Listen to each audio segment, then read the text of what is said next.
जय हिंद दोस्तों, मैं हूं डीके सिंह और आप देख रहे हैं डीके न्यूज। आज हम बात करेंगे कुछ ऐसे फैसलों की, कुछ ऐसे जज्बातों की, कुछ ऐसे विषयों की जो भारत में बहुत साल पहले घटित हुए, लेकिन उन पर आज तक किसी ने आवाज़ नहीं उठाई, उस पर आज तक किसी ने कुछ बोला नहीं, उस पर आज तक किसी ने चर्चा नहीं की। चर्चा की भी तो जस्ट एक नाम मात्र के लिए, जस्ट दो चार बातें की न्यूज चैनल पर बैठकर बड़े बड़े एनालिस्टों ने और छोड़ दिया। मैं बात करूंगा उन वीर जवानों की, उन योद्धाओं की, उन भारत माता के वीर सपूतों की जिन्होंने इस देश के लिए, इस मिट्टी के लिए, इस वतन के लिए अपनी जान की परवाह किए बगैर आगे बढ़ते गए और उन्होंने वही काम के लिए जो इस देश के लिए बेनिफिट हो, जो देश के लिए अच्छे हों, जो देश हित में हों और जिससे देश की अखंडता और संप्रभुता बढ़े, उसी काम को उन्होंने आगे बढ़ाया। मैं बात करूंगा उन शहीदों की जिन्होंने इस मिट्टी, इस वतन के लिए अपने प्राणों की आहुति दे दी, लेकिन आज तक लोगों ने कभी उनको मुड़ के देखा नहीं, उनके बारे में चर्चा नहीं की। आओ आज हम शुरुआत करते हैं एक नई सीरीज की जिसका नाम है मैं भारत हूं। दोस्तों, स्वागत है आपका हमारे इस YouTube चैनल पर। हम आशा करते हैं कि हमारा कंटेंट आप लोगों को पसंद आ रहा होगा और हम आशा करते हैं कि आपके लिए और बेहतर कंटेंट लेके आए हैं जो भारत की कल्चर, भारत के इतिहास और भारत के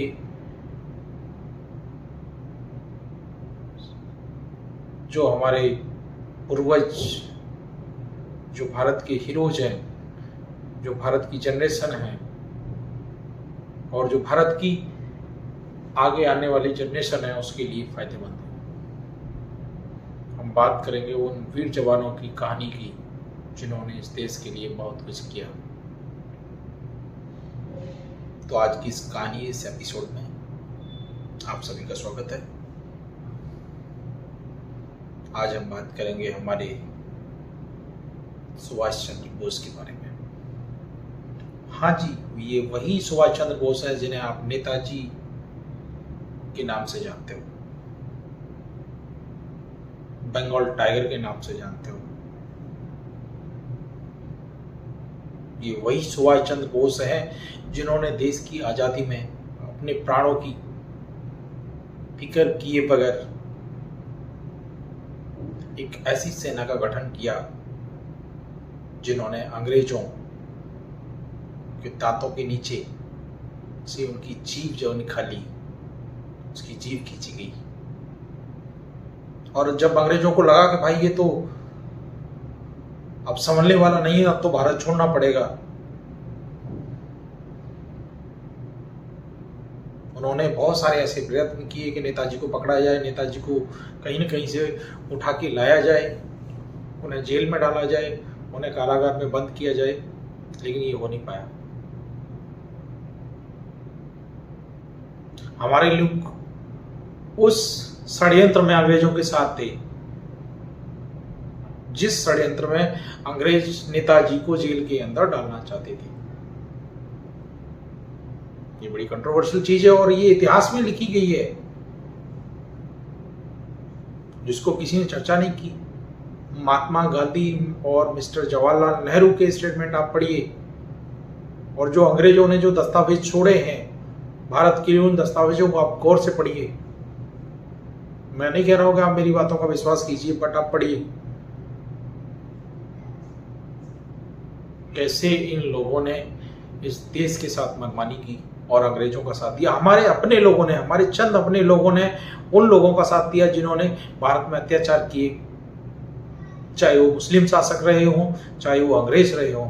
हमारे अपने ही लोगों ने गद्दारी की हमारे वतन के साथ और आज भी हमारे अपने ही इस वतन के साथ गद्दारी कर रहे हैं।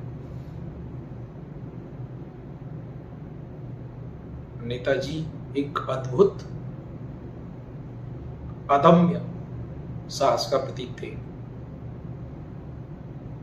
उनके अंदर एक अजीब सी फितरत, एक अजीब सी अनुभूति, एक अजीब सी ताकत थी भारत माता के लिए, इस देश की अखंडता के लिए।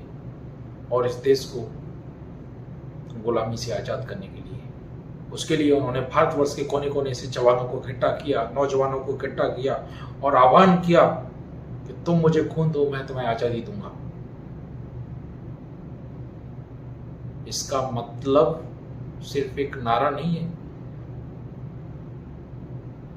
इसका मतलब है कि इस देश के लिए, इस मिट्टी के लिए तुम्हें अपना खून देना पड़ेगा और उस खून से ही हमें आज़ादी मिली जो हमारे पूर्वजों ने, हमारे लीडरों ने बहाया।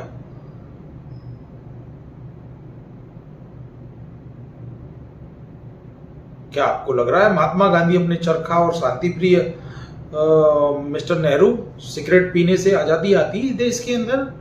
कोई कह सकता है? ठीक है, मैं मानता हूं महात्मा गांधी जी ने कुछ काम अच्छे किए, मैं उनका रेस्पेक्ट करता हूं, ऐसा नहीं है कि मैं महात्मा गांधी का रेस्पेक्ट नहीं करता, बट उस रेस्पेक्ट से ज़्यादा, कहीं ज़्यादा मैं उनसे नफरत भी करता हूं। उसके कारण है, मैं ऐसा कोई नहीं है कि मैं किसी द्वेष भावना से मैं उनके बारे में ये बात बोल रहा हूं, उसके बहुत सारे कारण हैं, एक कारण नहीं। देश बंटवारे के बाद जब पाकिस्तान से आए हुए रिफ्यूजी भारत के अंदर आए, दिल्ली में उन्हें शरण दी गई, जब कोई जगह नहीं थी तो कुछ खाली जगहों पर जो मस्जिदें वगैरह खाली थी वहां पर उनको रुकने के लिए दिया गया।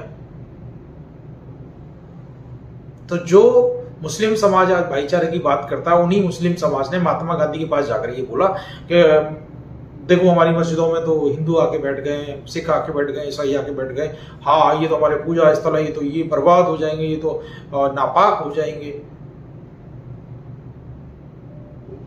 तब उस महात्मा गांधी जी ने, उस विचारधारा के आदमी ने और नेहरू जी ने महात्मा गांधी से बोला कि महाराज आप कुछ बोले। तब महात्मा गांधी ने बोला कि भाई ये तो इनकी पूजा स्थल है, इनको खाली करो। कड़कड़ाती ठंड, छोटे छोटे बच्चे, औरत, बूढ़े, जवान, जिनके पास ढंग से पहनने के लिए कपड़े भी नहीं थे, वो अपना सर छुपाए हुए थे कि चलो एक दो दिन में कहीं पे इनकी व्यवस्था हो जाएगी, कहीं कैंप बनेंगे तो वहां शिफ्ट होंगे ना। महात्मा गांधी से अपनी बात पर अड़ गए कि भाई मुझे तो खाली कराओ, इस रात को ही खाली करना है। रात्रि के 12-1 बजे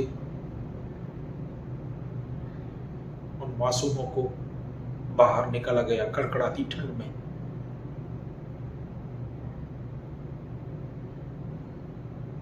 ये गांधी का अदम्य साहस था। आप सोचो, इस देश के प्रति, इस देश के लोगों के प्रति। कहां गए थे वो बुद्धिजीवी, कहां गए थे वो एनालिस्ट उस टाइम पे? किसी ने क्यों नहीं बोला? और आज तक इन चीजों पे कौन बोलता क्यों नहीं है? कोई भी बोला? कौन बोला? चंद लोगों को इस बात का इल्म है कि भाई उन्होंने क्या क्या बोला, नहीं बोला।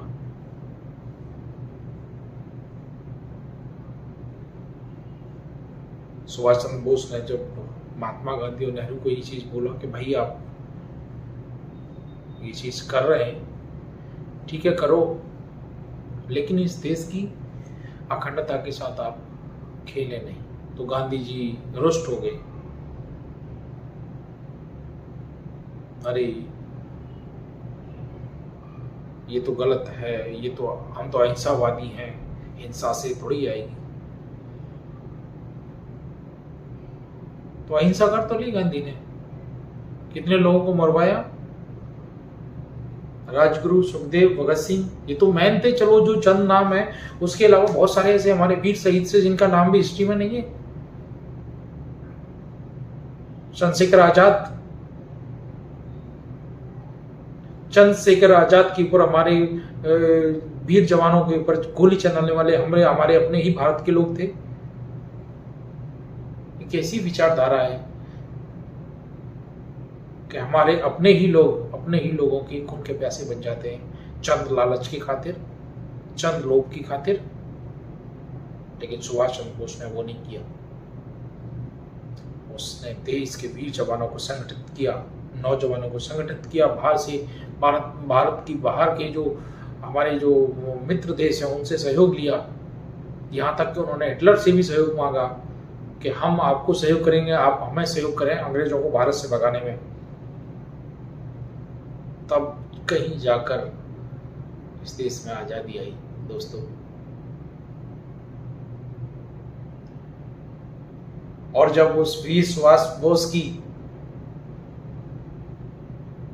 प्रतिमा को दिल्ली के अंदर लगाया गया, एक अंग्रेज की प्रतिमा को हटा के, तो हमारे बहुत सारे बुद्धिजीवी और एनालिस्ट जो बड़े बड़े न्यूज चैनलों पर बैठते हैं, उन्होंने बड़ा उत्पात मचाया कि ये तो भारत की अखंडता के खिलाफ हो रहा है, ये भारत के इतिहास से छेड़छाड़ की जा रही है। तो मैं उन चंद नमक हराम लोगों को मैं बता देता हूं, उन गुलामी की मानसिकता वाले लोगों को बता देता हूं, आप जैसे लोगों ने ही इस देश को गुलाम बनाया इतने सालों, चाहे वो मुस्लिम आए, चाहे वो ब्रिटिश आए, वो आपके जैसे लोगों की वजह से ही भारत के अंदर आए। आप लोगों ने ही उन लोगों का साथ दिया। जब देश आजाद हुआ तो सुभाष चंद्र बोस के बारे में अंग्रेज ये लिख के गए कि अगर सुभाष हमें चाहिए जिंदा या मुर्दा, आपको हैंडओवर करना पड़ेगा हमें। नेहरू गांधी ने उस वचन को, उस वाक्य को जो अंग्रेजों ने उनको दिया था, जो राइटिंग में दिया था, उन्होंने उस पर एक्सेप्टेंस दिया कि हाँ हम सुभाष को आपको जिंदा या मुर्दा सुपुर्द करेंगे। अब जाके पढ़े डॉक्यूमेंट, देखें हिस्ट्री पढ़ाई क्या जाती है यहाँ लोगों को। हिस्ट्री को तो छुपाया जाता है, सिर्फ चंद कुछ लोग पासपोर्ट अपने वचनों से मुकर जाते हैं और बोलते हैं कि नहीं नहीं ऐसा नहीं है, ये तो चीजें हैं, बोलना कुछ और है, भाषण कुछ और देते हैं। तो नेताजी जैसी अद्भुत प्रतिभा वाले लोगों को हमें सम्मान करना चाहिए और हमें याद करना चाहिए समय समय पर, ताकि हमारी आने वाली पीढ़ी उनसे प्रेरित होती रहे, हमारी आने वाली जनरेशन उनसे प्रेरित होती रहे।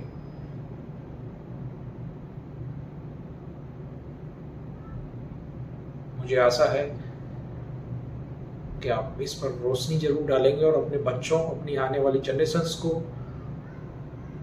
हमारे वीर जवानों, शहीदों की गाथाओं के बारे में जरूर बताएं, जिससे हमारे बच्चों पर अच्छा प्रभाव पड़े और वो अच्छी राह चुने, जिससे देश में शांति और देश की भलाई के लिए नए रास्ते खुले जाएं। जय हिंद दोस्तों।